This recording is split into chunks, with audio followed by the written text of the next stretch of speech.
Hello everyone, welcome back to the channel. So I hope आप सब बहुत अच्छे होंगे। Welcome to another video. So in this video I am going to show you last few days में 2024 के last days and 2025 के starting के days मैं आपके साथ शेयर करूँगी। एंड मैंने कुछ चीज़ें ऑर्डर की थी तो वो सब भी मैं आपको दिखाऊँगी। मैंने आपको लास्ट वीडियो में बताया था दैट मैंने एक डायरी ऑर्डर की है। डायरी, जर्नल, प्लानर जो भी कह लो। इस साल से ना मैं अपनी कुछ हैबिट्स पे ट्रैक करना चाहती थी एंड मैं थोड़ी सी जर्नलिंग भी करना चाहती थी। And over a period of time I have learned a lot of new things like manifestation, affirmation and most importantly gratitude. हमारे पास जो चीज़ें प्रेजेंट हैं उसके लिए हमें ग्रेटफुल होना बहुत ज़रूरी है। तो ये सब चीज़ें मैं काफ़ी देर से प्रैक्टिस कर रही हूँ। आप भी मेरे साथ काफ़ी देर से जुड़े हो, आपको पता है। पहले ये सब चीज़ें मुझे पता भी नहीं थी, बट स्लोली एंड ग्रेजुअली मैंने इन चीज़ों के बारे में पढ़ा, बुक्स रीड की, तो मेरे को भी काफ़ी बिलीव हुआ इन चीज़ों के ऊपर। तो इसलिए मैंने सोचा कि एक डायरी ऑर्डर करते हैं सो दैट मैं रेगुलर बेसिस पे डेली इन चीज़ों को कर सकूं, प्रैक्टिस कर सकूं। ऐसे होता है ना, एक पर्टिकुलर चीज़ है हमारे पास जहाँ पे हमें रोज़ कुछ लिखना है तो वो चीज़ ज़्यादा हम रेगुलेट कर पाते हैं। एंड इसी डायरी में स्टार्टिंग के पेज में एक विजन बोर्ड का भी स्पेस थी, तो मैंने सोचा इसी पे मैं इस बार बनाती हूँ। पूरा तो मैं आपको नहीं दिखाऊंगी, थोड़ा सा क्लिप मैं यहाँ पे स्क्रीन पे लगा दूँगी। तो विजन बोर्ड जो होता है ना, उसमें आपको पूरे साल में जो भी चीज़ें अचीव करनी है, and it's not only about your career but health wise, relationship wise, emotions wise, सब कुछ जो भी आपको चाहिए आप वो चीज़ें मैनिफेस्ट कर सकते हो। वो चीज़ें पिक्चर फॉर्म में या रिटन फॉर्म में किसी भी फॉर्म में लिख सकते हो। एंड साथ ही साथ मुझे एक कैलेंडर भी ऑर्डर करना था। मैंने सोचा था एक छोटा सा कैलेंडर अपने डेस्क पे रखूँगी सो दैट मैं उसको एनसर्कल कर सकूँ हर एक डे को। जिससे क्या होता है ना यार, एक फीलिंग रहती है that time does not wait. तो हमें लगे रहना है, पढ़ते रहना है। एंड साथ ही साथ मैंने ये 2 बुक्स भी ऑर्डर की थी, जिसमें से this one, the art of being alone, मुझे बहुत ज़्यादा अच्छी लग रही है, जो कि मैं अभी काफ़ी टाइम से पढ़ रही हूँ। So this is the 31st दिसंबर की नाइट एंड शाम को बैठे बैठे मैं यही बुक रीड कर रही थी। एंड उस दिन इवन मैं जल्दी ही सो गई थी। मैं 12 बजे तक जागी भी नहीं थी, क्योंकि मेरी अभी रूटीन कुछ ऐसी ही चल रही है, सुबह जल्दी उठना एंड रात को जल्दी सो जाना।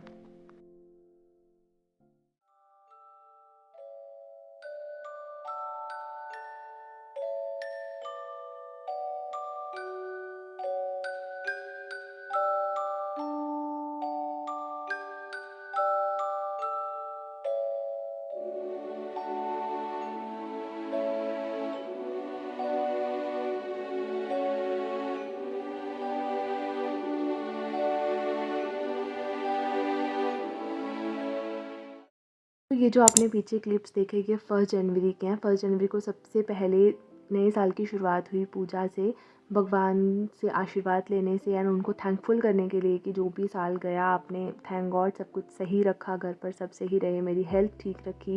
एंड जब मैं सर्वाइव कर रही हूँ, खुश हूँ, तो डेफिनेटली थैंक तो बनता है। तो उसके बाद मैंने लाइब्रेरी उस दिन सोचा था जाने का, बट मेरा मन नहीं किया जाने का, तो मैं वहीं पे रही। एंड साथ में पूड़ी, हलवा एंड रात को मैंने गुलाब जामुन खाया था। उसके अलावा I am on my weight loss journey, तो मैं अपनी कैलोरीज भी ट्रैक कर रही हूँ और मैं बहुत लिमिटेड ही खा रही हूँ। बाहर का जंक मैंने बिल्कुल बंद कर दिया है, शुगर मैंने बिल्कुल बंद कर दी है, और I try to have more protein and less carbs food. तो देखते हैं कब तक अपनी हेल्थ भी सही हो पाती है। So this is the day. फिर उसके बाद मेरा ना 2 जनवरी को कुछ रिकॉर्ड करने का मन नहीं किया, and this is the day of 3 जनवरी। तो मैं सुबह उठकर जिम जाकर एंड फिर लाइब्रेरी के लिए रेडी हो गई। तो अभी मेरी प्रिपरेशन कैसी चल रही है ना, कि अभी मैंने थोड़ी सी अपनी प्रिपरेशन को ना मेंस फोकस कर दिया है। आप मेरी वीडियोस काफ़ी टाइम से देख रहे होंगे तो आपको पता होगा कि हमारी जो प्रिपरेशन होती है वो प्रीलिम्स मेंस, प्रीलिम्स मेंस इन्हीं के अराउंड घूमती रहती है। जब लगता है कि अब प्रीलिम्स आने वाला है तो तब ज़्यादा फोकस प्रीलिम्स फोकस स्टडीज़ पे हो जाता है। कुछ चीज़ें तो दोनों में कॉमन है, लेकिन वी ऑल नो कि प्रीलिम्स और मेंस दोनों के पढ़ने के तरीके में काफ़ी ज़्यादा अप्रोच डिफरेंट है। मे बी सिलेबस सेम हो, मे बी बहुत सी चीज़ें सेम हो, एंड डेफिनेटली चीज़ें हेल्प करती हैं। जो आपने प्रीलिम्स के लिए पढ़ा है वो मेंस में भी हेल्प होगा, लेकिन अप्रोच दोनों की बहुत डिफरेंट है। एक ऑब्जेक्टिव है, एक सब्जेक्टिव है। जब मेरा प्रीलिम्स आने वाला होता है ना, तो उस टाइम पे मैं बहुत ज़्यादा प्रीलिम्स फोकस हो गई थी। मतलब पीछे लगा था कि नवंबर में एग्ज़ाम होगा, लेकिन एग्ज़ाम पोस्टपोन हो गया मेरे स्टेट पीएससी का। तो अब आई डोंट नो कब होगा एग्ज़ाम। यूपीएससी प्रीलिम्स से तो पहले ही हो जाएगा, इतना तो पता है। लेकिन फिर भी ना, like this time I am very much serious as well and I am confident also as well. तो इसलिए मुझे ऐसा लग रहा है कि प्रीलिम्स जब हो जाएगा उसके बाद मेंस जब होगा तो उस टाइम पे टाइम इतना नहीं होता है कि हम उस टाइम पे लेक्चर्स देख सकें प्रीलिम्स और मेंस के गैप के बीच में। उस टाइम पे ना बस इतना हो सकता है कि हम जो हमारे पास मटेरियल पहले से हमने कंसोलिडेट करके रखा है हम उसको पढ़ लें, रिवाइज़ कर लें। कंटेंट रीड करने में इतना टाइम नहीं लगता, वीडियोस देखने में टाइम लगता है। तो इसलिए मैं अभी ऐसा कोशिश कर रही हूँ कि प्रीलिम्स से पहले ही मैं जितने लेक्चर्स हो सकें देखने वाले वो मैं देख लूँ, और वैसी चीज़ें जो कि हम प्रीलिम्स पे ज़्यादा फोकस नहीं करते जैसे कि इंटरनेशनल रिलेशंस, वर्ल्ड हिस्ट्री, तो मैं ये सब चीज़ें भी अभी पढ़ रही हूँ। एंड आंसर राइटिंग की क्लासेस जैसे मैंने सारथी IAS का मेंस बैच ज्वाइन किया तो मैं वहीं से कर रही हूँ। वहाँ पे शिवन सर के आंसर राइटिंग की क्लासेस भी हैं तो मैं रोज़ की एक क्लास वो कर लेती हूँ। एंड बाकी तो मैं जितने भी लेक्चर्स देखती हूँ मैं सब 2x पे ही देखती हूँ। मेरे से तो उससे कम में देखा ही नहीं जाता, इतना स्लो लगता है मेरे को, 2x की ही आदत हो गई है। लेकिन आंसर राइटिंग में क्या होता है ना कि सर एक क्वेश्चन देते हैं एंड फिर वो 2 मिनट्स का टाइमर लगाते हैं, हमें हमारे दिमाग में जो भी चीज़ें आ रही है हमें उनको वहीं पे जॉट डाउन करना होता है एंड फिर वो सर एक्सप्लेन करते हैं। तो इसलिए उसको तो मुझे उतनी ही स्पीड में देखना पड़ता है। तो सुबह मेरा हाफ डे जो होता है लाइब्रेरी का, लाइक 10 से लेकर 3 बजे तक, 2 बजे तक, 2-3 बजे तक मेरा मेंस ओरिएंटेड ही जाता है। उसके बाद फिर मैं प्रीलिम्स का शाम को पढ़ती हूँ। एंड अभी मैंने घर पर भी बोला है कि मेरे को लाइब्रेरी से ना थोड़ा लेट लेकर आना, तो मैं अभी अपना थोड़ा टाइम एक्सटेंड करूँगी। सुबह 10 से लेकर शाम 7 बजे तक मैं लाइब्रेरी में रहूँगी, तो जिससे क्या होगा कि मेरा एक मेजर पोर्शन अच्छा दिन का वहाँ पे कवर हो जाएगा। क्योंकि मैं आपको जैसे बता रही थी घर आके ना थोड़ा सा वो आलस आ जाता है, और टेबल सेटअप करो क्योंकि सारी बुक्स भी लाइब्रेरी में होती हैं, फिर घर आकर सारा सामान भी नहीं होता तो वो वैसा माहौल बन नहीं पाता। तो मेरे को यही चीज़ सूट करती है कि मेरी एक ही स्पेस हो बड़ी सही सी पढ़ने वाली, वहीं पे मैं सब पढूँ। जब मैं आपको ये चीज़ बोलती हूँ ना कि अभी मैं बहुत सीरियसली पढ़ रही हूँ या फिर मतलब अच्छे से पढ़ रही हूँ, तो उसका मतलब ये नहीं होता कि मैं 14-15 घंटे पढ़ रही हूँ, सांस भी नहीं ले रही, बस पढ़े जा रही हूँ। मेरे लिए बेस्ट डेज़ वो होते हैं जब मैं एक बैलेंस्ड वे से, कंसिस्टेंट वे से एक मेजर पोर्शन ऑफ टाइम के लिए लाइक 10-15-20 दिन तक रेगुलरली पढ़ रही हूँ।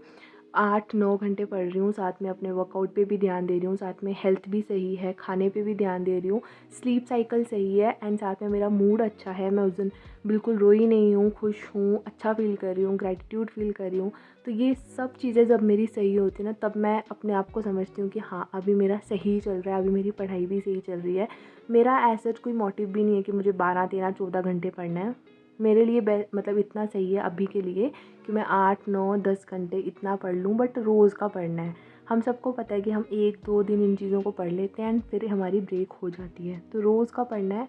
उतना मेरे को लगता है अगर मैंने उतना भी रोज़ का पढ़ लिया विदाउट एनी ब्रेक, एक संडे को मैं ब्रेक रखती हूँ, उसके अलावा पूरा वीक उतना पढ़ लिया तो मेरा काफ़ी पोर्शन कवर हो जाता है। And consistency is the key. तो एक बैलेंस्ड लाइफ हम तभी कर सकते हैं, हम एक ही चीज़ पे इतना फोकस्ड हो जाएंगे कि भाई 14 घंटे पढ़ना है तो बाकी कोई चीज़ नहीं हो पाती है। अभी मैं जिम भी जाती हूँ एंड जब मैंने स्टार्ट की थी ना जिम, आपको भी पता है मैंने सितंबर में स्टार्ट की थी, अभी तक मैं देखूँ तो मेरा स्टेमिना बहुत ज़्यादा इंक्रीज़ हुआ है, मेरी स्ट्रेंथ इंक्रीज़ हुई है। स्टार्टिंग में तो मैं जाकर ही इतना थक गई थी कि मेरे से बिल्कुल पढ़ा नहीं जाता था, मैं बेड से उठी नहीं, एक हफ़्ता तो मैं बिल्कुल उठी नहीं, क्योंकि हम घर पर पढ़ते रहते हैं, हम कुछ करते नहीं है फिज़िकल एक्टिविटी, तो हमारे में वो स्टेमिना बचा ही नहीं है। तो अभी मैं काफ़ी ज़्यादा एनर्जेटिक फ़ील करती हूँ, मुझे दिन में नींद नहीं आती है, मैं लाइट फ़ील करती हूँ। तो बहुत ज़्यादा बेनिफिट्स होते हैं इन द लॉन्ग टर्म। तो अपनी हेल्थ का भी ध्यान रखो, अगर छोटी मोटी कोई बीमारियाँ हों वो भी सही हो जाती हैं वर्कआउट करने से। एंड कहीं पे मैंने पढ़ा था कि अगर आप थोड़ा सा भी अपना वेट लूज़ कर लेते हो ना, मे बी जिनका ज़्यादा है, या फिर अगर आप थोड़ा सा भी वर्कआउट इंक्लूड करते हो ना, तो आपकी कितनी ज़्यादा परसेंट बीमारियां जो हैं वो होने के चांस कम हो जाते हैं। तो पढ़ाई तो है ही इम्पॉर्टेंट, लेकिन मुझे लगता है कहीं ना कहीं लाइफ में सब चीज़ें मैटर करती हैं, तो बैलेंस होना बहुत ज़रूरी है। एग्ज़ाम आने वाला है तब तो ठीक है, कोई भी चीज़ आने वाली है तो उस टाइम पे ज़्यादा फोकस कर लो, तब इम्पॉर्टेंट है, क्योंकि हमें नहीं पता ये जर्नी कितनी देर तक चलनी है हमारी। तो हम बिल्कुल इम्प्रैक्टिकल होकर ऐसे एक ही चीज़ पे फोकस करके बाकी चीज़ों को इग्नोर करके नहीं चल सकते। एक बैलेंस होना बहुत ज़रूरी है। तो अभी मेरा काफ़ी टाइम से काफ़ी सही चल रहा है, बैलेंस चल रहा है। तो लेट्स सी कब तक ये चीज़ें मेंटेन हो पाती हैं। बाकी ओवरऑल इस साल का यही एक विज़न है कि एक बैलेंस्ड लाइफ लेकर, एक हेल्दी लाइफ लेकर आगे बढ़ना है। सो जब मैं पूरा दिन पढ़ के थक चुकी होती हूँ ना, तो मैं बीच में ब्रेक ले लेती हूँ 5-10 मिनट की, जिसमें मैं करंट अफेयर्स सुन लेती हूँ। तो ये PW के हैं, जैसे prelims booster and editorial discussion.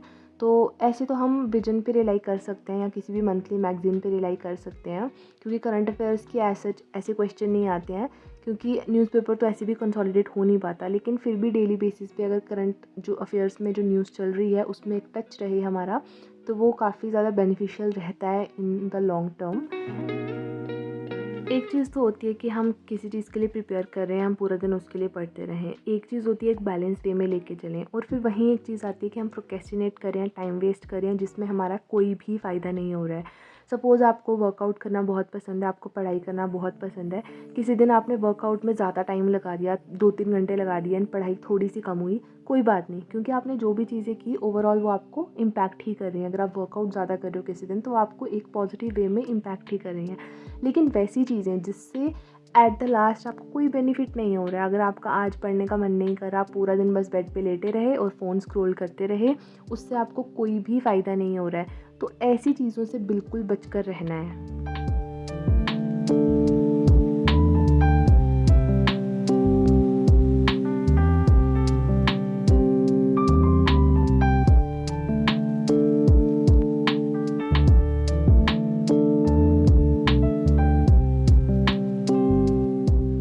हर एक दिन सेम नहीं हो सकता है, ठीक है? कोई दिन बहुत मोटिवेटेड हम फ़ील करते हैं तो हम ज़्यादा पढ़ लेते हैं, किसी किसी दिन लो होता है तो आधा दिन ही पढ़ा जाता है। लेकिन एट द लास्ट मैं यही कहूँगी दैट हर एक दिन में ना वो चीज़ें करने की कोशिश करो जिससे आपको कोई ना कोई फ़ायदा हो जाए। जैसे अभी मैं ना फ़ोन जो मेरा यूज़ था मैं उसको कम करके मैं उसको बुक्स पे शिफ्ट कर रही हूँ। मैं जब फ्री बैठी होती हूँ मैं कोई बुक रीड कर लेती हूँ, तो उससे भी ओवरऑल मेरा माइंड डेवलप ही हो रहा है। मैं बहुत सी चीज़ें सीख रही हूँ जो कि मे बी हम माइंडलेस स्क्रॉलिंग करते हैं उससे हमें नहीं सीखने को मिलती। तो इसीलिए ना ऐसा नहीं है कि आपको रोज़ का 10 घंटे ही पढ़ना है। अगर आप किसी दिन कम भी पढ़ रहे हो कोई बात नहीं, लेकिन उस दिन में भी वैसी चीज़ें करो जो कि आपको किसी ना किसी वे से एक पॉजिटिवली इम्पैक्ट करें। जो नेगेटिव चीज़ें हैं, प्रोक्रेस्टिनेशन है, बस इंस्टाग्राम यूज़ करना, यूट्यूब यूज़ करना विदाउट एनी सेंस, उन चीज़ों को अवॉइड करो। अपनी एक ओवरऑल ग्रोथ करो। मतलब मैं ऐसा नहीं कहूँगी कि आपको बस ऐसा करना है, वैसे पढ़ना है, 15 घंटे पढ़ना है। आप अपना ओवरऑल एक पर्सनैलिटी डेवलप करो, वैसी चीज़ें करो जो कि आपको एट द लास्ट एक अच्छा इंसान बनाए। आज मैं लाइब्रेरी से थोड़ा जल्दी आ गई थी, अराउंड 5 बजे। तो पापा जल्दी आ गए तो मैं भी उनके साथ आ गई, बट अब से मैंने उनको कह दिया कि जल्दी भी आओगे तो मैं आपके साथ नहीं आऊँगी, मुझे अलग से लेने आ जाया करना 7 बजे। मैं 7 बजे तक लाइब्रेरी में पढ़ा करूँगी। तो फिर मैं घर आकर फिर बैठी पढ़ने के लिए, एंड ये मैंने टारगेट्स आज कंप्लीट कर दिए थे। एक मैंने सोचा था कि लूसेंट भी करूँगी थोड़ी सी रिवाइज़, बट वो मैं नहीं कर पाई। और फिर मेरे को रात को ना भूख लग रही थी, तो जैसे मैंने आपको बोला कि मैं डाइट पे भी कंट्रोल कर रही हूँ, ऐसे मैं पूरा बिस्किट एक टाइम में खा लेती थी, बट अभी मैंने सिर्फ 4 बिस्किट्स लिए थे एंड साथ में ये बुक रीड की। So that's it for the day. मिलेंगे नेक्स्ट वीडियो में। Till then take care and just give your best. Bye bye.